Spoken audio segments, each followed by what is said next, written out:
रायजोफोर नुबाय नोंथांमोना माबायदि जोंनि बर' हिन्जावफोरा खायफा इसिबां अन्थाइ बिखा ना नैबे गथ'खौ नुदोंना नोंथांमोना इसिबां अन्थाव बाथाव गथ'खौ माबायदि गारनानै गावनि हौवा थासेयावबो आरो बै हौवा जायजों थांदों बेनाबो हिन्जाव दंखायो थेवबाबो बै हौवाजों गावनि हौवाखौ गारनानै बै हिन्जाव थाखानाय हौवाजों अबावबा दोनखारलांदों आरोना अबेयाव दंहैयो रावबो मिन्थियाखै खिन्थु बे हौवाजोंनो थांदों होननानै बयबो मिन्थिखाजोब्बाय थ' सोरबाफोर जुदि बिथांमोनखौ नुदोंबा सिनायदोंबा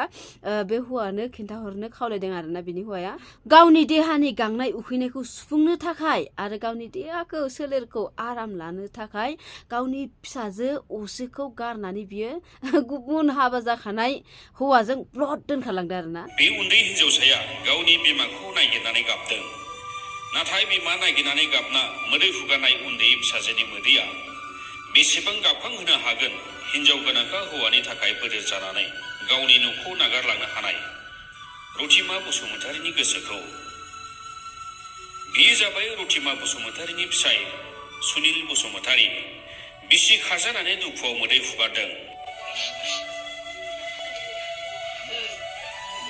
जेनेबा मा नांगौ ना जोंनि बै खायफा हाबा जाखानाय बर' हिन्जाव एबा बर' हौवा बिथांमोनाबो गथ' गथाय थाखायो हौवानाबो हिन्जावनाबो गथ' गथाय आरो हौवा थाखायो थेवबाबो बिथांमोना गुबुननि हिन्जावखौ गुबुननि हौवाखौ नोजोर होयो मानि थाखाय मा नांगौ नोंथांमोना बेफोरबायदि सम दंबावो नामा दायो नोंथांमोना गथ' दङ गथ'खौ माबायदि फोरोंनानै गिदिर गोलाव खालामलांनो हागोन बेखौ बोरै मानसि गिदिर खालामलांनो हागोन मोजां मानसि खालामलांनो हागोन आरो न'खरखौ माबायदि मोजाङै सालायलांनो हागोन बेफोरबायदिसो साननाय थानांगौ नोंथांमोनाव गथ' दं हौवा दं एबा हिन्जाव दं हाबा जाखानाय मानसि नोंथांमोना माबा बेफोरखौ सानालासिनो माबा सेंग्रा सिख्ला बायदि गोसो थोनायनि निसायावसो गोलैनानै थायो माबा मालाय बैनि हिन्जावखौ गोसोथोबा माबायदि जागोन बैनि हौवाखौ गोसोथोबा माबायदि जागोन आरो माबा माबि अनेक सिं सानि बुस्थुफोरखौ सानै फाग्ला जायो खोमा नोंथांमोना बिनि थाखायनोथ' बिदि लानानै खारोना थोद नोंसोरना बिदि सम दंबावो आरो दायो थ' बेफोरबायदि खालामग्राफोरखौ आं बुंदों रायजोफोर मिथिगौना जायनि गामियाव बेफोरबायदि काहिनिया जादों बिथांमोनखौ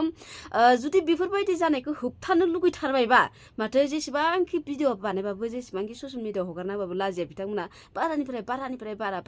बारासो उजिलांगासिनो थ' बिनि थाखायनो होबथानो गोसोबा बेफोरबायदि मानसिफोरखौ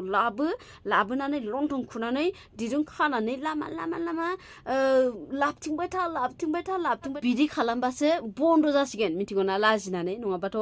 एकदमबारे ससियेल मिडियाआव आरामसे हगारनानै होबाथाय अबाव खारखो आंनि हिन्जावा खारबाय फैफिनबा आं बजबनानै लाफिनगोन आरो मा होनो फिसानि मोखांखौ नायनानै फैफिनबा हामगौ बेफोरबायदि होननानै जेबो लाब जाला बिनि थाखायनो हमनानै लाबोनानै दिरुं खानानै लंथं खुनानै फिदिंबाय था होमबासो बन्द' जासिगोन एकदम इदि खालामबाथ' 100% बन्द' जाखागोन आरोना बसुमतारीनि न'आ बाक्सा जिल्लानि बरगुरि थानानि सिंनि मानिकपुर थुरिबारि गामियाव सुनिल बसुमतारीया बिसि आरो गावनि गथ'खौ मोजाङै जाहोनायनि सिमां लानानै आसामनि बायहेरायाव खामानि मावबोयो नाथाय सुनिलनि सिमाङा सुनिल साननाय बायदि जायासै सुनिला न'आव थायैनि खाबु लानानै गुबुन हौवाजों सोमोन्दो लाखियो बिसि रथिमाया बेबायदिनो थांनाय 9 नभेम्बराव फिसाय आरो फिसाजोखौ गारनानै गुबुन हौवाजों खारो रथिमा बसुमतारीया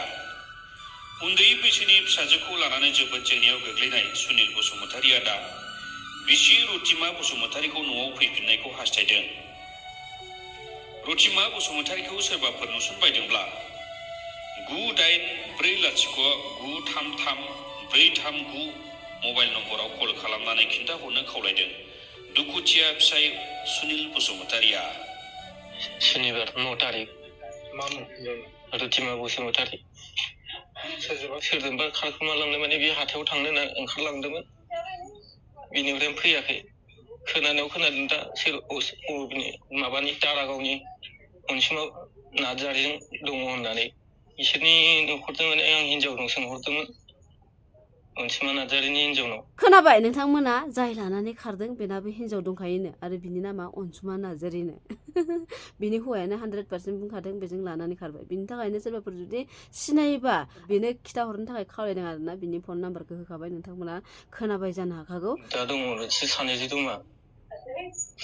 अनसुमानि हिन्जाव फोरमायहरदों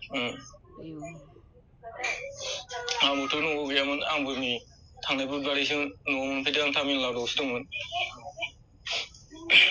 8 थारिखै आं इनो फैसा सोना हरदोंमोन। बेसेबां सोना हरो? 8,000 फिसाजोनि बार्थडेनि थाखाय। नों माबायदि रायलायहरमोन न'आव थानाय समाव? न'आव थानाय समावलाय मोजां रायलायो ओरैनो मालाबा नांलायहरो। थाखा नांगौबा फैसा थाखा नांगौबा मोजां रायलायहरबाय। ओरैनो मालाबा आरो माखा रागा जोङो नांलायहरलायबाय थायोमोन।